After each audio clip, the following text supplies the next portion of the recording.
Bonjour et bienvenue ici à la Fnac de Nantes au Forum des Rencontres où nous sommes en compagnie de Sophie Hérault. Bonjour Sophie. Bonjour. Donc tu es là pour ton dernier livre, Jeux dangereux, c'est bien ça? Oui. D'accord. Est-ce que tu peux te présenter, Sophie Hérault, l'auteur, en quelques mots? Alors en fait, tout est dit dans mon nom. En fait, Sophie la sagesse, héros au Moyen-Âge, c'était le messager. Et donc dans l'idée, c'est d'être messagère de sagesse au travers de différents supports. Donc il y a l'écriture avec les romans, le blog et puis les interviews sur la chaîne YouTube où il y a à chaque fois question de développement personnel. D'accord. Jacques se réveille amnésique et le danger est omniprésent autour de lui. Qu'est-ce qui t'a amené à raconter cette histoire? Il y a eu un élément déclencheur? Alors je suis pas sûre qu'il y ait eu un élément déclencheur, mais plutôt une idée à un moment donné qui a germé avec justement le thème de l'amnésie et qu'est-ce qui se passe si on n'a plus de passé et donc plus de racines, comment on peut construire son avenir. C'était une vraie question et voilà, je trouvais la thématique intéressante et l'écriture est venue comme ça au fil de l'eau. Voilà, le roman s'est construit autour de ce thème-là dès le début en fait. Où est-ce que tu cherches à amener le lecteur? Alors justement, à se poser la question sur quel est le sens que je donne à ma vie. Est-ce que ce qui s'est déjà passé auparavant va nécessairement impacter l'avenir? Comment je peux transformer l'avenir, aller plus là où j'ai envie d'aller? Et finalement, qu'est-ce que c'est que la vie, tout simplement? Pourquoi on vit? Est-ce que voilà, donner un sens à sa vie? Donc au travers de quelques questions qui sont présentes dans le livre. D'accord, donner un sens à sa vie. On y aborde surtout donc la quête de l'identité. Pourquoi? Il y a beaucoup de gens qui savent ce qu'ils ne veulent pas au détriment de ce qu'ils veulent. Et de la même manière, il y a beaucoup de gens qui ont du mal à se définir. Quand on leur pose la question « Qui es-tu ?», il y a des gros blancs. Alors souvent, on se présente par son nom, son prénom, mais après, ça sèche. Donc voilà, c'est d'amener les gens à réfléchir finalement. Qu'est-ce que je représente? Voilà. Qui je suis, pourquoi je suis là, et d'aller vraiment creuser la question, qu'est-ce qui me constitue réellement? Tout ça, c'est pour amener alors le lecteur, c'est ça, à réfléchir sur sa propre genèse, sur son passé. Et cette réflexion peut l'amener justement à s'envisager d'une autre manière, lui-même. Alors, ça, c'est ce qu'on pourrait croire au début, mais au fil des pages, on va se rendre compte que en cherchant à construire l'avenir, le plus important, c'est reste quand même le moment présent. Et donc, quand on parle de vivre sa vie, il s'agit bien de vivre l'instant présent. C'est le seul qui existe d'un point de vue de la temporalité.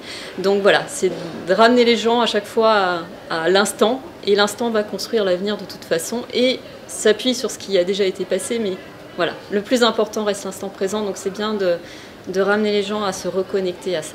D'accord. Tu abordes surtout ici les bases du développement personnel, un sujet de prédilection, c'est important pour toi? Oui, parce que très souvent, les gens veulent changer le monde. Et souvent, c'est la faute des autres, la responsabilité des autres. Or, le principe, c'est que pour pouvoir changer les autres, il faut d'abord se changer soi. Et pour pouvoir se changer soi, il faut se poser les bonnes questions. Donc le développement personnel, justement, aide à se poser les bonnes questions. Et dans le livre, il y en a quelques-unes, justement, qui permettent d'éclairer certains points par rapport à tout ça. D'accord. Donc des questions, des réponses aussi, j'imagine? En tout cas, le héros apporte des éléments de réponse, pas tout. Et justement, l'idée, c'est que chacun puisse s'interroger sur sa propre histoire et pour le coup, quelle serait la réponse que lui aurait donnée aux questions qui sont posées. On sent quand même un vrai vécu dans ce roman. Quelle est la part de toi, la part de Sophie Hérault dans cette aventure? Alors elle est déjà dès le premier chapitre, hein, puisqu'en fait le premier chapitre est issu d'un cauchemar que je faisais de façon récurrente étant enfant. Donc cette impression d'être poursuivie avec la vie qui est menacée, donc de devoir courir, me cacher, c'est quelque chose qui était assez fort émotionnellement. Et puis après, dans tout le reste du livre, on se reconnecte à ses propres peurs, ses propres doutes. Est-ce que je suis à la bonne place? Pourquoi ça m'arrive? Je n'ai que des trucs désagréables qui se passent dans ma vie, c'est une catastrophe. Et à chaque fois, c'est comment je peux arriver à surmonter ça. Donc toute cette part émotionnelle, voilà, comment je l'ai transmutée. Je ne le dis pas explicitement dans le livre, mais j'utilise le héros pour justement permettre au lecteur de s'approprier cette façon de vivre les choses.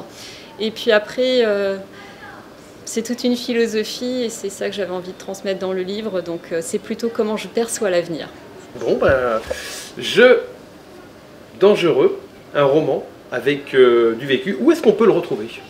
Alors, il y a le site livre.sophiehero.fr sur lequel on peut l'acheter en ligne. Le livre est également disponible à la vente à la librairie Coiffard de Nantes et dans 3 Super U. Donc, il y a celui de Trélières, celui d'Éric et celui de Nozay.